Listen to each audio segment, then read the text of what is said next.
Hello my dear friends, तो welcome back to my YouTube channel Raj Science Classes में Prince Raj आप सभी का एक बार फिर से राज साइंस क्लासेस में स्वागत करता हूं और उम्मीद करता हूं कि आप सभी जो हमारा पीछे का वीडियोस देखे होइएगा, अगर नहीं देखे हमारे पीछे के वीडियोस तो हमारे चैनल के प्लेलिस्ट में हमारे वीडियोस आप सभी चाहें तो वहां पर जाकर देख सकते हैं। और जैसा कि आप सभी जानते हैं कि बहुत ही इंपॉर्टेंट टॉपिक के साथ साथ हम लोग आज ये जानने की कोशिश करेंगे क्या कि समांतर क्रम और श्रेणी क्रम को जो संयोजन होता था, प्रतिरोधों का जो संयोजन दो प्रकार से होता है, समांतर और श्रेणी क्रम संयोजन, इसके बारे में आज हम लोग स्पष्ट रूप से जानेंगे, इसका व्यंजक प्राप्त करेंगे। लेकिन आज के इस वीडियो में सिर्फ और सिर्फ हम प्राप्त करेंगे श्रेणी क्रम संयोजन में जुड़े प्रतिरोधों का तुल्य प्रतिरोध का व्यंजक, यानी कि श्रेणी क्रम संयोजन में अगर 3-4 प्रतिरोध जुड़े होंगे या फिर कितने भी प्रतिरोध जुड़े होंगे तो उसका तुल्य प्रतिरोध हमको ज्ञात करना है। कैसे करेंगे वो हम आपको स्पष्ट रूप से आज बताने वाले हैं। तो वीडियो को शेयर नहीं किया तो वीडियो को शेयर कीजिए, क्योंकि आज के इस वीडियो में बहुत ही खास होने वाला है, क्योंकि ये इंपॉर्टेंट एग्जाम रहता है। इस भाई सबको हटा देते हैं। चलिए देखते हैं क्या यहाँ पे।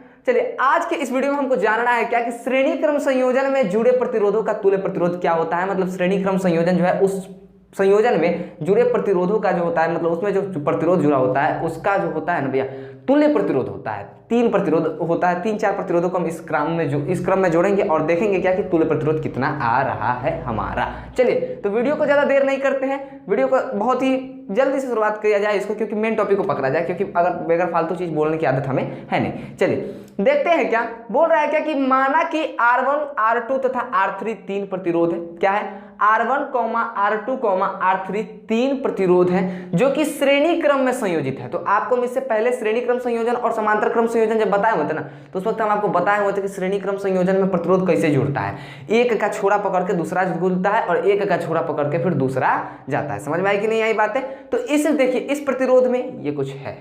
चलिए इस प्रतिरोधों को भी उसी प्रकार जोड़ा गया है, यानी कि यह स्पष्ट रूप से बातें हो रही है क्या कि इस प्रतिरोधों को भी अगर यहाँ पे जोड़ा गया है तो इससे हमको क्या मालूम पड़ता है कि भैया ये जो प्रतिरोध है हमारा ये श्रेणी क्रम में जुड़ा हुआ है। क्योंकि देखिए एक का छोर पकड़ के दूसरा वाला, दूसरा का छोर तीसरा वाला पकड़ा हुआ है, तो श्रेणी क्रम में संयोजित है 3 प्रतिरोध R1, R2, R3।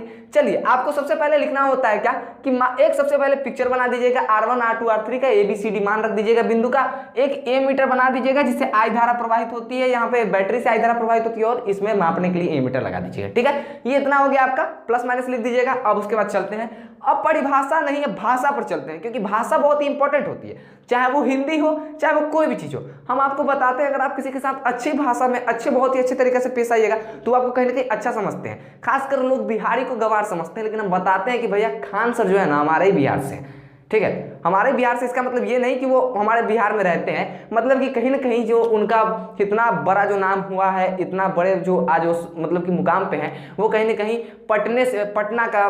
पटना जो है कि बहुत मतलब किया गया है, बिहार की राजधानी है, इस पटने शहर से ही उनका क्या भी है, इस पटना जो यहाँ से यहीं से उनका संस्था चल रहा है और यहीं से इसी के कारण वो आज इतने बड़े मुकाम पे है। तो वो भी एक तरफ से बिहार में स्ट्रगल करके ही है। बहुत सारे IAS ऑफिसर्स भी बिहार से निकलते हैं, लेकिन कितने लोग बिहारी को गवार समझते हैं, क्योंकि भाषा को वो लोग इंपॉर्टेंट देते हैं। तो यहाँ पे भी भाषा को इंपॉर्टेंस हम लोग देंगे। ठीक है, क्यों?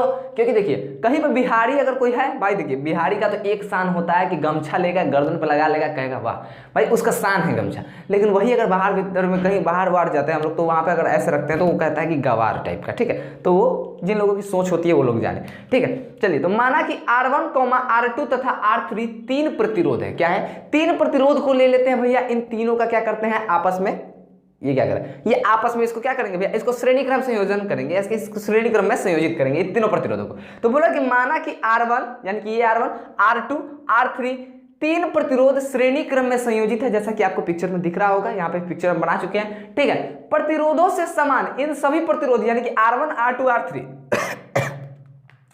से समान धारा प्रवाहित हो रही है, इससे भी आई जा रही है, इससे भी आई जा रही है, इससे भी आई जा रही है। ठीक है, ये जो धारा प्रवाहित हो रही है ये तीनों से आई प्रवाहित हो रही है। अब ऐसा इसलिए आई धारा प्रवाहित हो रही है क्योंकि अगर जब हम आपको पीछे के वीडियोस में अगर आप लोगों ने श्रेणी क्रम वाला संयोजन वाला वीडियो अगर देखा होगा कि श्रेणी क्रम संयोजन होता क्या है, तो उसमें हम आपको बताया था कि श्रेणी क्रम संयोजन में 2 पॉइंट भी लिखाए हुए थे।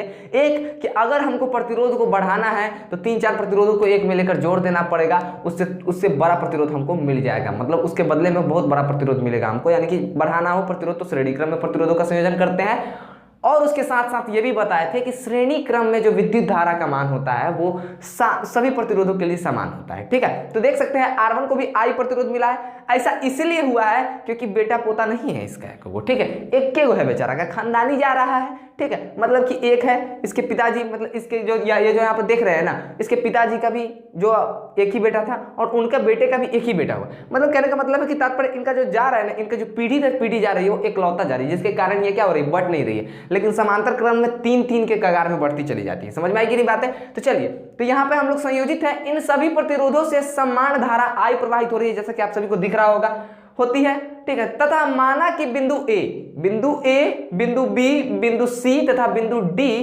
पर के विभव क्रमशः कहने का मतलब है क्या कि जैसे ABCD लिखे ना, उसी प्रकार A का विभव VA है, B का विभव VB है, C का विभव VC है एंड D का विभव VD है। अब देखिए यहाँ पे आप लोग कहिएगा क्या कि VA VB VC तो हम नहीं पढ़े हुए थे, तो भैया पढ़े हुए थे, आप लोग को याद नहीं है, जब हम विभवांतर पढ़ाए हुए थे उससे पहले हम विभव भी पढ़ाए हुए थे। तो अभी यहाँ पे विभव की बात कर रहे हैं, विभवांतर की नहीं। विभवांतर कब हो जाएगा? जब हम VAB कर देंगे, यानी कि क्या, दो बिंदुओं के बीच की दो बिंदु नहीं, दो विभवों के बीच, एक बिंदु A पर विभव और एक बिंदु B पर विभव, और इन दोनों विभवों का अगर अंतर हम करेंगे तो विभवांतर हो जाएगा। समझ में आएगी नहीं आई बातें?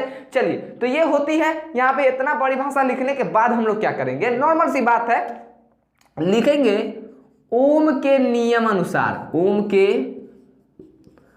नियम से लिखिए या फिर नियमानुसार लिखिए, हम लोग नियम से लिखेंगे। ओम के नियम से, ओम का नियम क्या होता है? ओम के नियम से जो विभवांतर जो होता है वो क्या होता है, I बराबर विभवांतर जो बराबर होता है I इंटू R के होता है, मतलब कि धारा और प्रतिरोध का गुणनफल होता है। ठीक है, ये हो गया आपका, क्या हो गया ये भैया। यहाँ पर अगर हम आपको एक तरफ से बताएं तो ये देखिए, ओम के नियम से V बराबर IR, ये आया आया कि नहीं आया? ओम के नियम से V बराबर IR आया। यहाँ पर V विभवांतर का काम करता है, समझ आए, विभव का काम नहीं करता। समझ में आई कि नहीं आई? तो ये देखिए, ओम के नियम से V बराबर IR आ गया। ये स्पष्ट रूप से बातें हुई, स्पष्ट की नहीं हुई, स्पष्ट आप लोगों को?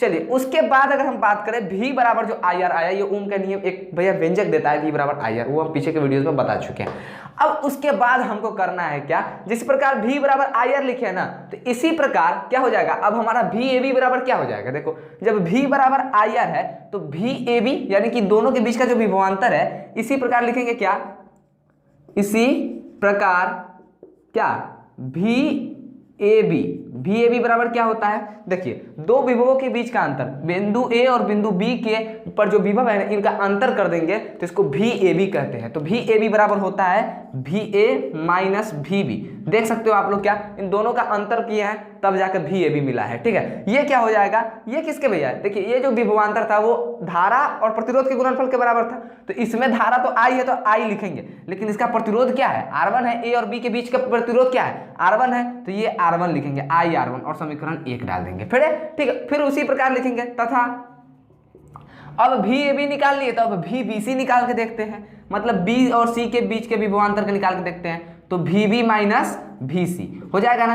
अब I तो I है क्योंकि धारा तो सभी में समान है, तो I का तो I रहेगा, लेकिन ये इसमें R1 था तो, और BC के बीच में कौन सा प्रतिरोध है, R2 प्रतिरोध है, तो यहाँ पर R2 लिखेंगे। ठीक है, और ऐसे करके समीकरण 2 डाल देंगे। फिर उसी प्रकार तथा लिख के फिर उसके बाद VCD निकालेंगे, और VCD क्या हो जाएगा, बिंदु C और बिंदु D पर जो विभव है इन दोनों का अंतर करेंगे, विभवांतर निकालेंगे, तो क्या आएगा, VC minus VD that is हमारा क्या आएगा, I तो मेरा वही सेम का सेम है भैया, ये तो जा रहा है पुश्तैनी जमीन जा रहा है बेचारा समय में, लेकिन ये जो है ये सब चेंज हो रहा है। मतलब कि देखो भाई, दावेदार अलग अलग है, संपत्ति वही है।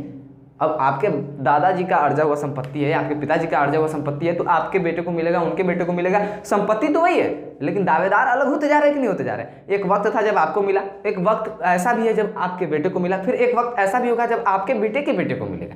ठीक है, तो मतलब दावेदार एक है, तो उसी प्रकार समांतर क्रम में अलग अलग दावेदार हो जाते हैं, मतलब जमीन भी अलग अलग हो जाता है उसमें। ठीक है, लेकिन यहाँ पर जो संपत्ति है, I जो धरोहर है इसका, ठीक है, श्रेणी क्रम संयोजन में I धरोहर है इसका, तो सभी को वही मिल रहा है, लेकिन दावेदार अलग हो रहे हैं, तो IR3 लिख देते हैं। क्या लिख देते हैं, IR3।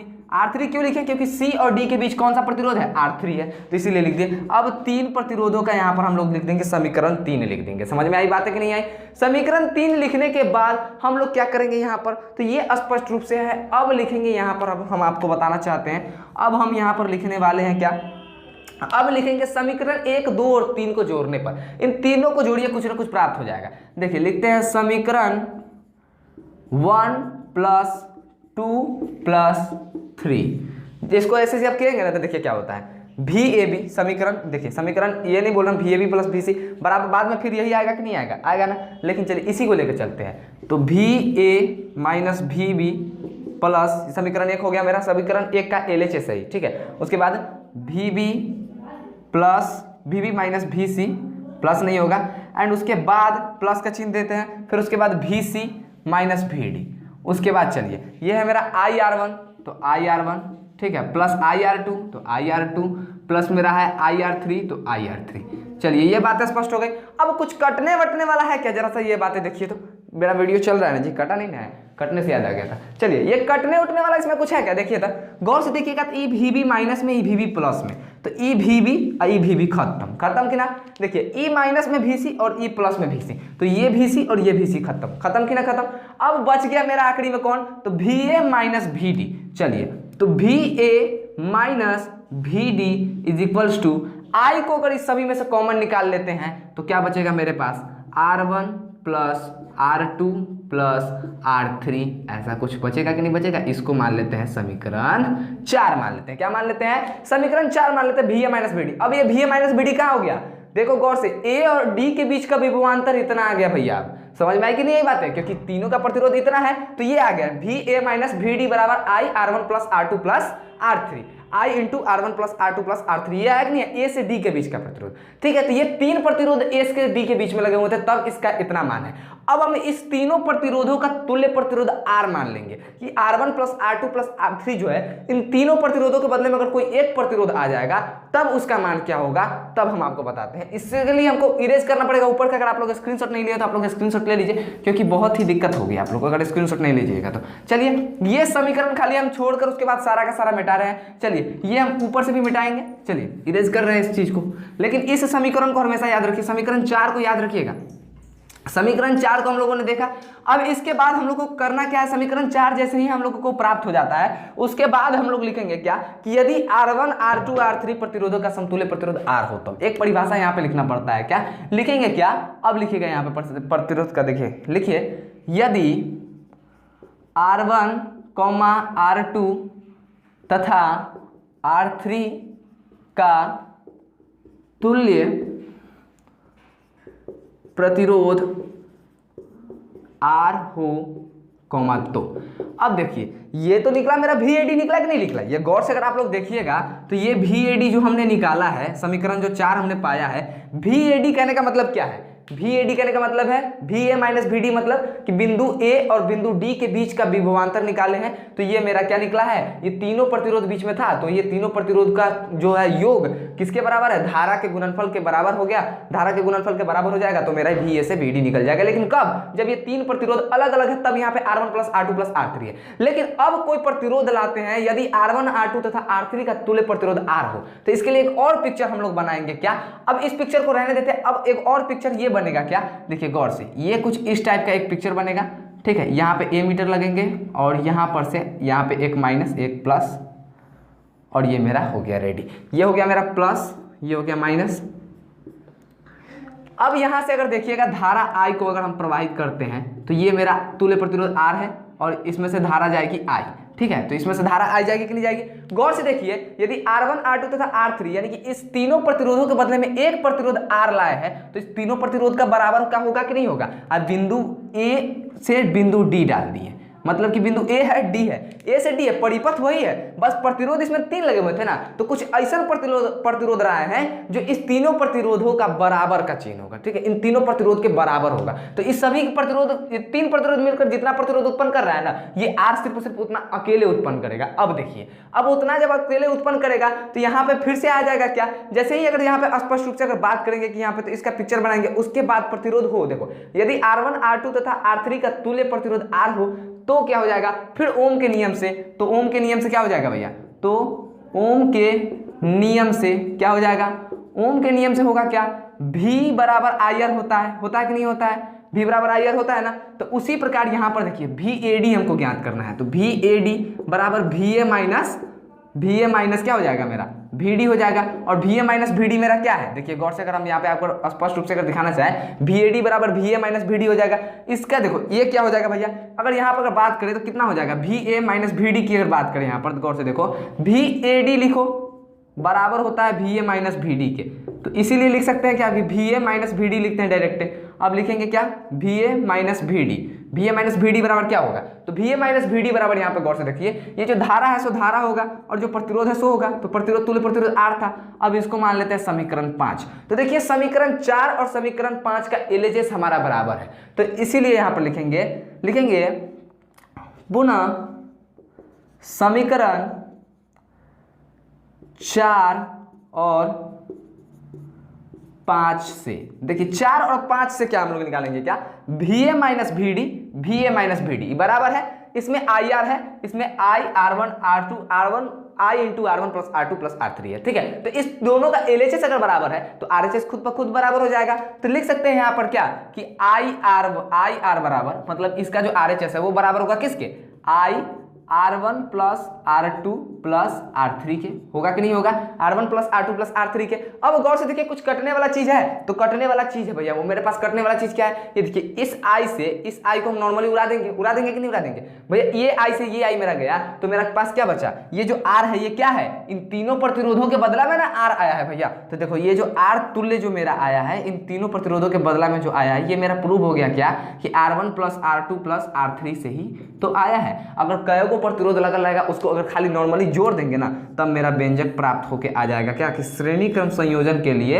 अगर तुल्य प्रतिरोधों का व्यंजक अगर ज्ञात किया जाए तो समतुल्य प्रतिरोध का व्यंजक हो जाता है जितना प्रतिरोध रहे। अगर मान लेते हैं कि अगर यहाँ पे प्रतिरोध n प्रतिरोध अगर लिया गया है तो डॉट डॉट लाइन से मिलाते चले जाएंगे और Rn लिखते चले जाएंगे, कुछ इस टाइप का, जितना प्रतिरोध आएगा उतना प्रतिरोध को जोड़ते चले जाएंगे। तो ये था श्रेणी क्रम संयोजन के लिए। अगर आप लोगों को वीडियो अच्छी लगी, समझ में आई होगी बात, तो आप लोग लाइक करिएगा, शेयर करिएगा और अपने दोस्तों के साथ इसको जरूर शेयर कीजिएगा। तो मैं प्रिंस राज विदा लेता हूं, फिर मिलूंगा एक नए वीडियो में एक नए जोश के साथ। तब तक के लिए जय हिंद, जय भारत।